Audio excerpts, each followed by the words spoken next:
Boa noite a todos, sejam todos bem-vindos a mais essa quarta-feira da Live Evangelho no Lar. Hoje nós teremos o tema Pensamentos e Vida, e quem vai explanar hoje sobre o assunto vai ser o Paulo de Tarso. Paulo, fica com você a partir de agora. Obrigado, Abatir. Então, boa noite a todos. Hoje nosso estudo é do livro Pensamento e Vida. Vamos falar um pouco sobre a saúde, sobre o cuidado com o corpo e os efeitos que isso tem na nossa vida. De um ponto de vista espírita, de um ponto de vista dos cuidados que nós temos hoje e também dos cuidados que nós tivemos no passado, né? Que vão acabar refletindo hoje na nossa saúde. Primeiro eu vou fazer a nossa oração, convido todos a pensar em nosso Mestre Jesus, o nosso Criador, agradecendo a vida e este momento, essa oportunidade de reflexão fraterna entre todos, que o pensamento e as nossas vibrações fraternas se revertam àqueles que sofrem, nos hospitais, nas ruas, nos manicômios,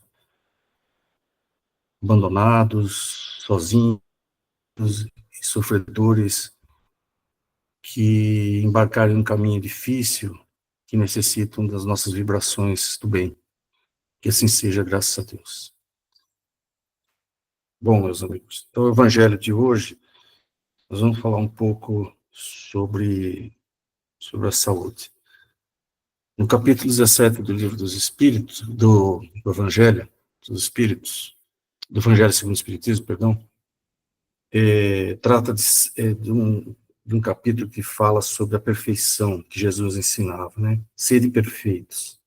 Quando ele falava isso, sede perfeitos, o Allan Kardec, logo de cara, ele já nos explica que Jesus não nos requeria a perfeição de Deus, porque isso é impossível.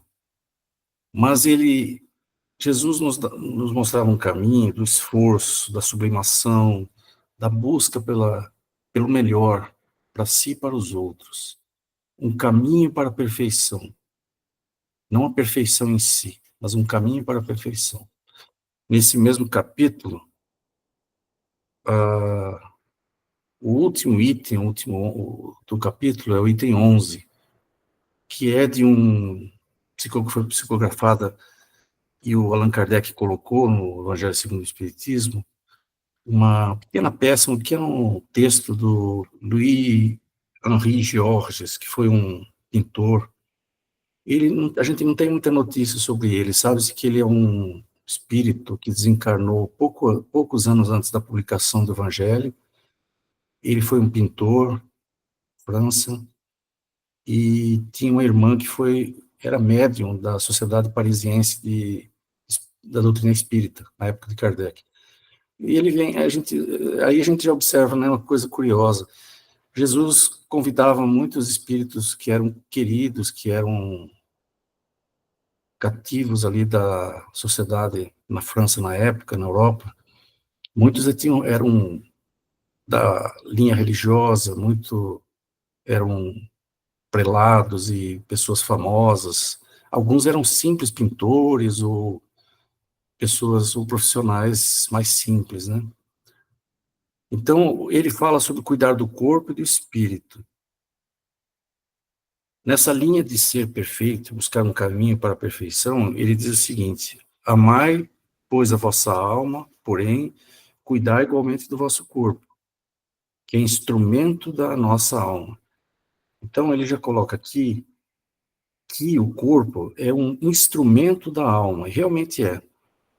Nós materializamos ele, depois nós vamos falar, durante a nossa reencarnação, por um processo de materialização dentro do útero materno. Essa materialização, ela vai refletir todas as nossas inconsistências, vai refletir todas as nossas emoções, toda a nossa saúde mental ao longo das nossas inúmeras reencarnações. Ali vai ser vamos dizer assim, o momento que nós vamos expurgar e vamos trazer todos os nossos conflitos de forma consciente ou inconsciente. Então, como um instrumento da alma, realmente, quando ele fala alma aqui, para Kardec, a alma é o espírito encarnado. Nós sabemos que para outros, a alma é o eu superior, aquela entidade mais pura, né, que já está num plano bem mais alto e que influencia de forma sábia, inteligente, divina, quase, a nosso corpo físico, né? Ele fala assim, desatender as necessidades que a própria natureza indica é desatender a lei de Deus. Então, desatender os cuidados com a alma, que seriam os cuidados com o nosso aspecto moral, a autoiluminação, aquilo que nós buscamos, mas também, igualmente, desatender as necessidades da própria natureza do nosso corpo, é desatender a própria lei de Deus, que é chamada lei da preservação. Nós precisamos preservar o nosso corpo como instrumento. Preservar o corpo é atender às necessidades do corpo. Daí nós precisamos estar atentos para isso. E não ultrapassar, nem estar aquém dessa necessidade do corpo, e nem estar além da necessidade do corpo. Se estivermos aquém da necessidade do corpo, nós vamos estar desnutridos, e isso vai nos possibilitar abrir as portas para as doenças. E se nós atendermos lá num sentido exagerado, nós vamos caminhar para uma outra doença, que é a obesidade e diversos distúrbios aí associados, né? Então, o Jorge fala o seguinte, não castigueis o corpo pelas faltas que o vosso livre-arbítrio induziu a cometer. Que é exatamente isso, é o nosso livre-arbítrio que nós é que decidimos a forma como nós vamos cuidar do nosso corpo. No livro Pensamento e Vida, do Emmanuel, que na introdução, no prefácio, o Emmanuel cita esse livro como sendo uma cartilha que ela é estudada por todos nós antes de reencarnarmos. Na época, parece que Francisco Cândido Xavier ou outras pessoas pediram a Emmanuel uma pequena cartilha que fosse vamos dizer assim, uma lista de pequenas advertências e cuidados que deveríamos ter durante a reencarnação. E eles já tinham lá isso, ele fez uma revisão e publicou através da psicografia do Chico Xavier. São essas palavras que muitos de nós ouvimos antes de vir para cá. Os cuidados com o corpo e a saúde, são estas palavras que eu vou comentar aqui, são as palavras que nós ouvimos e nos esquecemos muitas vezes, apesar de termos aquela questão que eu sempre digo, que é a intuição do dever, né? Nós temos a intuição do dever, mas nos esquecemos dos cuidados que devemos ter. Então, ele fala sobre o corpo, que o corpo, a alma, preside a formação e sustentação do corpo, consciente ou inconscientemente. Muitas almas muito elevadas no passado, por exemplo, elas presidiram a formação do corpo de forma consciente. Um exemplo é Jesus, esse é o exemplo máximo, mas um exemplo mais próximo dos espíritos mais superiores, aqui mesmo na Terra, seria o próprio Francisco, né? Francisco, naquele livro de Miramês, que conta a sua vida, fala que ele presidiu, ele formou, materializou seu corpo de maneira toda consciente. Inclusive, ele se ausentava ali durante a formação intrauterina do feto, ele se ausentava muitas vezes para trabalhar e para realizar viagens com o seu corpo espiritual. Ele tinha bastante liberdade em relação a isso. Mas isso é a exceção da exceção da regra. Como ele fala que, muitas vezes, a maioria de nós, a grande maioria de nós, estamos aprisionados no útero materno, durante essa nossa materialização ou reencarnação, estamos ali inconscientemente, maquinalmente, construindo e materializando o nosso corpo. Num processo automático, de muitas vidas, nós já aprendemos a fazer isso. O nosso eu superior, a nossa alma, comanda esse processo todo. Desde as primeiras horas da formação do feto, apesar de sempre estar sob os cuidados protetores, né, dos mensageiros da providência divina, até os 7 anos, até os 21 anos, às vezes, e pelo nosso nosso espírito protetor durante toda a vida, né? Nós vamos acabar tendo essa formação e esse acompanhamento durante toda a vida. Então, nós somos a soma dos reflexos bons e dos reflexos que são menos bons, para não dizer maus, né? Daquilo que nós portamos da vida atual e de outras vidas, segundo a colheita dos méritos e prejuízos que nós semeamos para nós mesmos no passado. E dessa forma, o espírito ele incorpora ali naquele molde, porque é um molde, é chamado modelo organizador biológico, né? É aquele molde dentro do espaço intrauterino que vai atrair as células para a formação do nosso corpo físico e formando a própria vida ali, desde a vesícula germinal. Amparado no colo materno, o nosso corpo vai se estruturando pelas células a partir dessa matriz espiritual, como uma limalha de ferro sobre o ímã, ou seja, a alma vai atraindo toda a matéria, como se fosse um ferro atraído pelo ímã, e vai formando ali o nosso corpo, formando tubo intestinal, tubo digestivo, tecido cutâneo, ossos, músculos, vasos e todas as demais estruturas do nosso corpo. Então, é esse trabalho feito de forma automática e muitas vezes até consciente, é um trabalho hercúleo, um trabalho muito grande.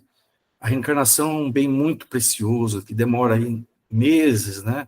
E depois anos de formação, então é necessário que nós tenhamos muito respeito por essa formação intrauterina, que vai ser, o resultado vai ser o nosso corpo atual, né?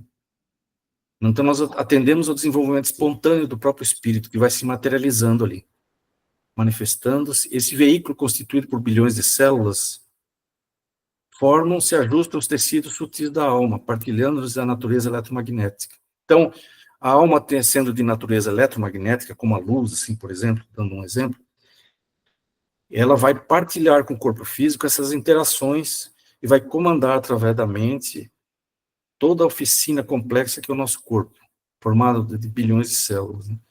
Essas oscilações eletromagnéticas, com comprimentos de onda específica, vão emitindo radiações próprias e vão sendo assimiladas pelo nosso corpo e comandando sempre pela nossa mente.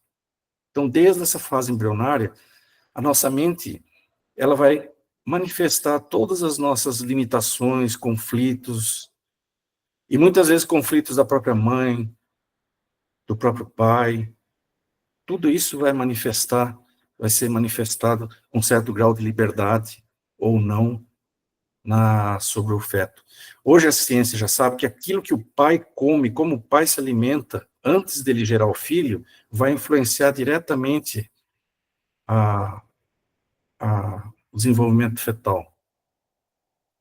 O fato do pai beber, da mãe beber, tudo isso acaba influenciando o desenvolvimento fetal. Tem aquela história, né, antiga, já tem um estudo na década de 50 que mostrou que as mães que se privaram de alimento, passaram fome durante a guerra, elas moldaram uma geração posterior de obesos. Hoje, muitos de nós, depois, na década de 70, 80, com a explosão, aquele baby boom, né, que teve depois da guerra, muitas gerações depois vieram com reflexos profundos dessas situações de fome que elas passaram, que eles passaram também. Porque aquilo impregnou a mente das gerações posteriores. Isso é chamado hoje de epigenética, né? A mente modificando o corpo do feto, a mente modificando vamos dizer assim, os requerimentos, o desenvolvimento fetal e depois na vida adulta também. Então, tudo isso levou a um aumento da obesidade, ou seja, como se as gerações posteriores interpretassem aquela fome dos antepassados como agora como obesidade. Esse é um estudo clássico da medicina, já muito falado, desde a década de 50 é conhecido isso, e que hoje influencia muitas ideias do efeito que tem o desenvolvimento, as gerações, o comportamento das gerações atuais e do passado sobre as próximas gerações. É tudo a mente influenciando, coletiva ou individual, influenciando o nosso corpo, a saúde corporal, a nossa saúde do corpo físico. Então, vocês vejam que cuidar do corpo físico é uma coisa que começa muito antes, não começa nem nessa geração, começa em gerações muito anteriores. O que nós, como nós, os pais hoje, especialmente aqueles que ainda vão constituir famílias e filhos, como eles se comportam hoje em relação à alimentação, às drogas lícitas ou ilícitas, ou comportamento emocional, tudo isso vai influenciar com certeza a saúde dos filhos no futuro, pelo mecanismo da epigenética mental mesmo. Então, aqui, se nós quisermos ter uma geração no futuro mais sadia, nós precisamos modificar o nosso comportamento hoje. Muitas vezes a gente acha que situações de depressão, de sofrimento, hoje estão ligados a um ambiente familiar somente, mas muitas vezes são coisas até familiares do passado, que precisam ser vistas e revistas. Nem sempre sobre um aspecto obsessivo, nem sempre sobre um aspecto de desequilíbrio coletivo, obsessivo, de obsessão, mas muitas vezes por um mecanismo genético também, um mecanismo de comportamento fisiológico. Isso também já é provado hoje. Então, a gente tem que tomar cuidado para não entrar muito num aspecto só mental, mas observar que o nosso corpo é muito dinâmico, ele influencia outras gerações no futuro. Recentemente, 2 estudos mostraram isso. Pais que tinham comportamento de abuso de álcool, geraram filhos que abusavam de álcool. Eles encontraram o gene que foi ativado pelos filhos. Então, o gene passa do pai para o feto, e daí se desenvolve, e o feto vai fazer com esse gene o que ele quer. Se ele tiver frustrações, sofrimentos, se buscar no álcool, aquilo ele vai ativar aquele gene e vai se tornar um alcoólatra. Claro que tem um monte de outros fatores, né? Então, a nossa saúde, o que eu estou querendo dizer aqui, é que a nossa saúde vai muito além do cuidado da academia que nós fazemos no dia a dia, das coisas que nós fazemos, mas ela depende de gerações antigas, do nosso comportamento hoje vai influenciar o futuro também. O Emmanuel fala o seguinte também, que desde a fase embrionária do nosso desenvolvimento, o espírito plasma no corpo os reflexos da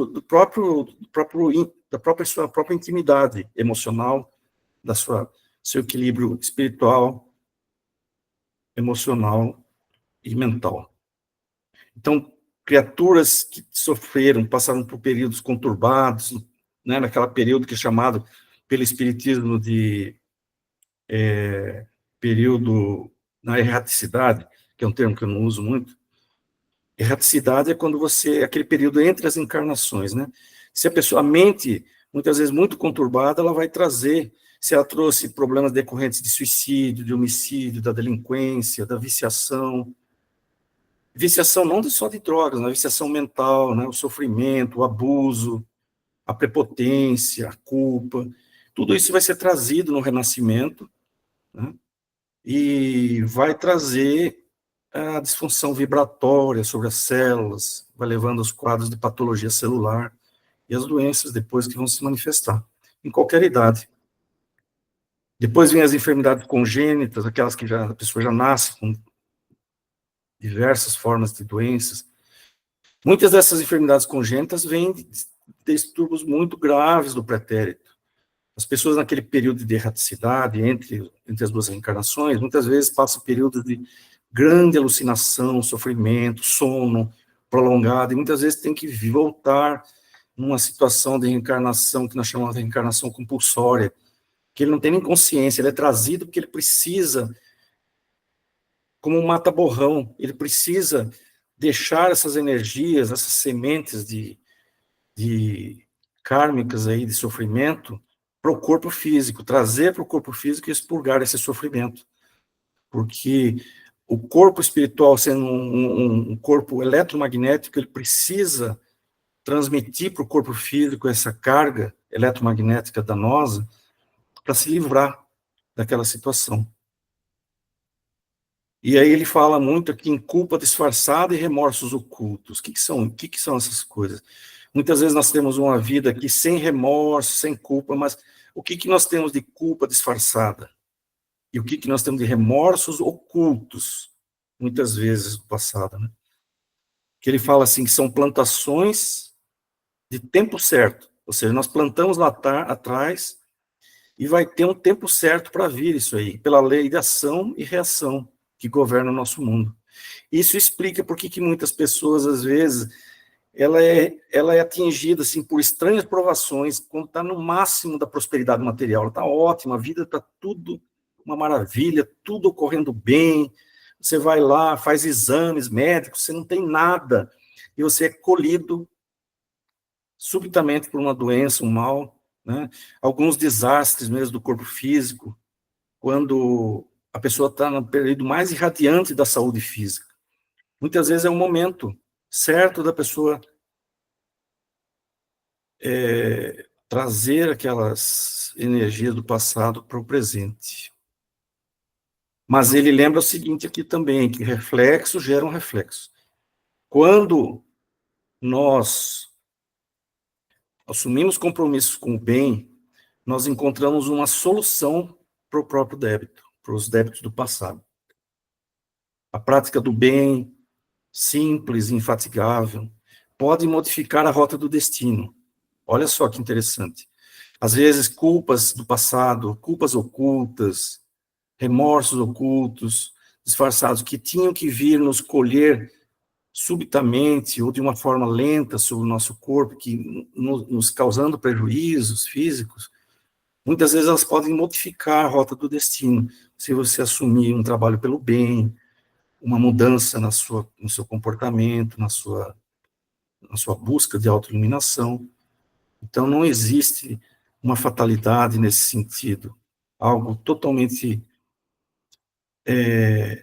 fatal, digamos assim, né, de uma imposição, mas uma lei de equilíbrio, que o pensamento claro, nosso, correto, com ação edificante, ela vai interferir na célula no sentido de, nas funções celulares, no sentido de minimizar aquele dano que a gente poderia ter. E você pode até eliminar aquele sofrimento, aquelas situações de dor, né? Então, em relação ao nosso corpo, esse capítulo do Emmanuel, ele é muito claro, e os efeitos que isso acabam tendo sobre a nossa saúde. O próximo capítulo, que é o capítulo 15 desse livro, Pensamento e Vida, ele é uma extensão desse capítulo que chama-se sobre o corpo, né? Então, a saúde é mais ou menos isso que nós comentamos agora. A saúde, para Emmanuel, é a perfeita harmonia da alma. É uma definição muito, muito bonita. Harmonia da alma.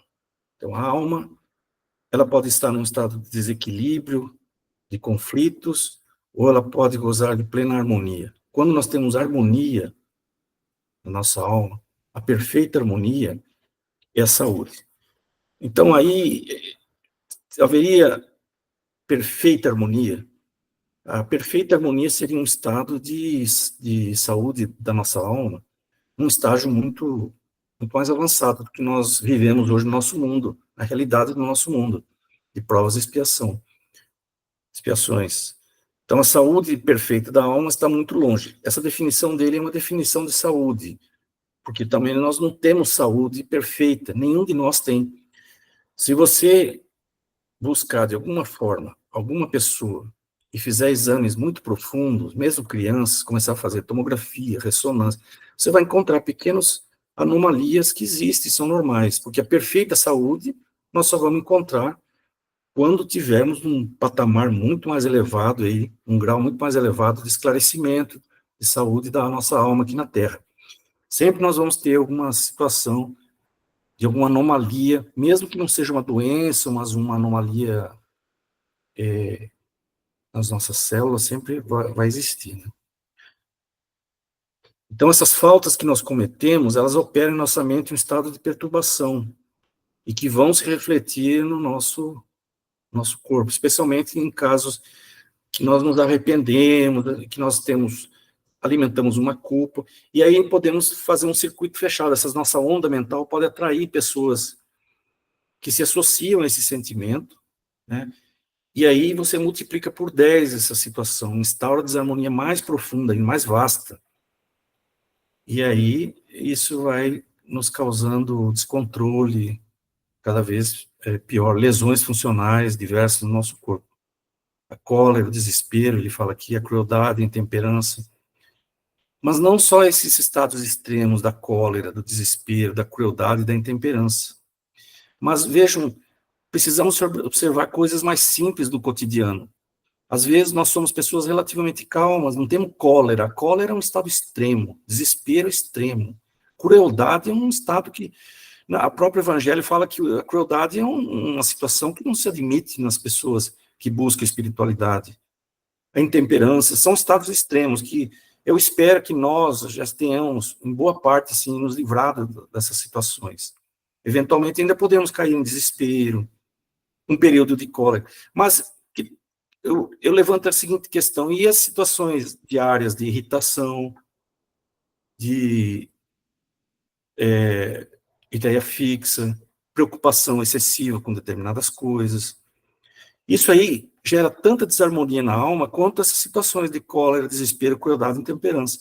São situações diárias que nós enfrentamos, que nós estamos já nesse nível, preocupações excessivas, irritação constante, e muitas vezes eu não digo que seja especialmente uma situação de desequilíbrio da alma, muitas vezes nós temos problemas hormonais, problemas físicos, a idade, certas frustrações que vão gerando essas situações de desequilíbrios mais, assim, vamos dizer assim, que nós precisamos melhorar e aperfeiçoar. E desse ponto de vista, eu acho que os estudos de Yogananda, os estudos que nós fazemos aqui, e até estudos que podemos fazer no futuro, como o da Joana de Ângeles, e outros, buscando moderar o nosso perfil psicológico, essas ainda, vamos dizer, incongruências que nós temos aqui no dia a dia, nós vamos buscar ainda mais equilíbrio, mais harmonia na alma e mais saúde física, porque o principal componente da saúde física realmente é a nossa mente. A mente é o que faz o maior reflexo. Ela é que produz grandes consequências. Interessante essa lição dele aqui, eu queria terminar aqui lembrando vocês de uma situação. Essa questão de certos desequilíbrios ocultos, arrependimentos, culpas ocultas e... Como é que é a frase que ele usa? Culpa disfarçada, remorsos ocultos de outras vidas. Muitas vezes, elas estão profundas no nosso corpo espiritual, como ele fala aqui, como se fosse uma semente, ele fala.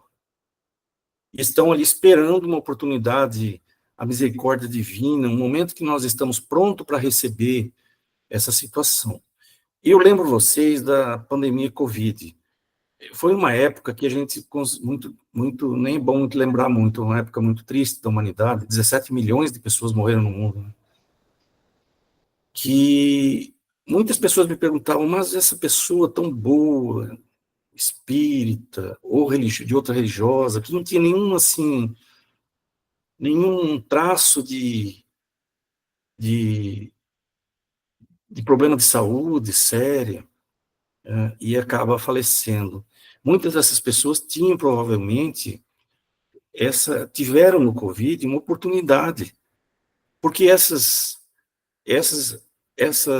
formas de energia que estão armazenadas, especialmente numa parte do nosso corpo espiritual, que é chamado de corpo causal, onde ficam armazenadas essas mágoas, culpas e arrependimentos passados, elas podem vir a abrir as portas para muitas bactérias, vírus e fungos, quebrando, rompendo laços de proteção da nossa imunidade num determinado momento, e nós ficarmos mais vulneráveis às infecções, por exemplo.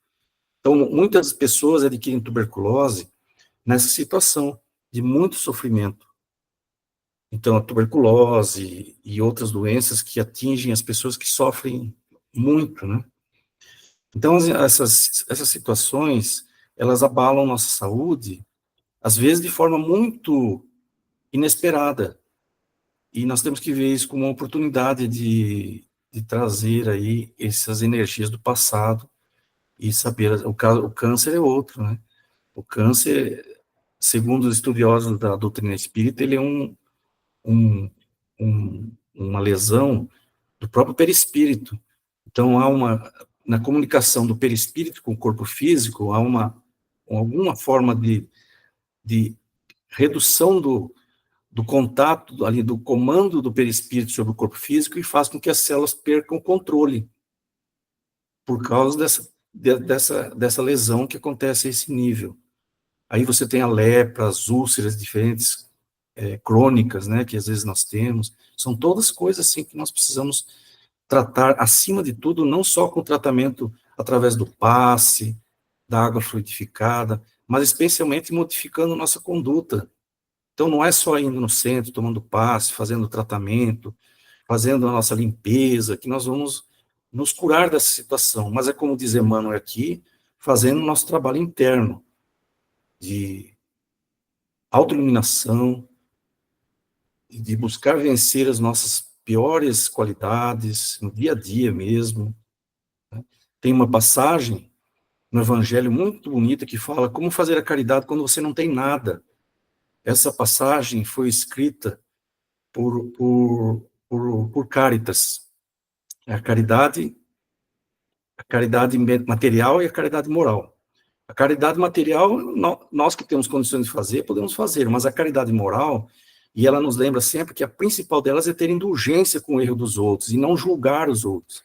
Indulgência com o erro dos outros é indulgência dentro do próprio lar, com o companheiro, com os filhos, ter indulgência, ou seja, saber perdoar 70 vezes 7, todos os erros, estar presente para melhorar a convivência e tudo mais. Isso é o que vai limpar, essa é a verdadeira limpeza da nossa alma. Então, essa mensagem sobre o corpo físico e a saúde, ela está muito assentada na nossa mente, na mudança do nosso comportamento mental. Agora, é claro que precisamos cuidar do corpo também, com alimentação, com academia, com todos os recursos que nós temos para também alimentar o corpo físico, de uma forma correta. Então, a minha mensagem hoje é essa, e eu deixo aberto aí a comentários para a gente conversar um pouco sobre esse assunto. Muito obrigado. Abadia, está com você.